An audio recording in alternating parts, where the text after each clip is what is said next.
As a মার্কেটের pulse বোঝা খুবই ইম্পর্ট্যান্ট।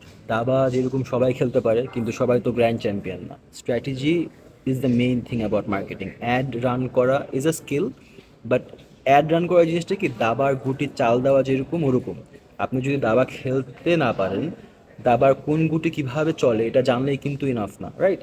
তো ধরেন এখন মার্কেটের যে অবস্থা, মার্কেটের মধ্যে আপনি আগামী কয়েকদিন যেখানেই যাবেন, বেটিংয়ের হিউজ লেভেলের অ্যাড দেখবেন। বেটিং সাইটগুলো এখন হিউজ লেভেলে অ্যাডভার্টাইজিং শুরু করছে, সব জায়গায় আছে। আমার রিসেন্ট কয়েকটা মানে আমি নাম বলতে পারবো না, বাট কিছু ক্লায়েন্ট বেটিং সাইট চালায়, ওদের এত পরিমাণে ট্রাফিক যে বেটিং সাইট ক্র্যাশ হয়ে গেছে, মানে এমন অবস্থা। সো এটার কারণে আপনি যদি এখন অন্য কোনো অ্যাড চালান, রিটার্ন একটু কম পাবেন, কারণ বেটিং সাইটের অ্যাড ভরা। কোর্সের অ্যাড যেগুলো, ওগুলো খুব খারাপ করবে। কারণ কি, কারণ এই সিমিলার নিশে তো বেটিংগুলো তো টাকা কামায় দেয়। সো সাবধানে থাকেন।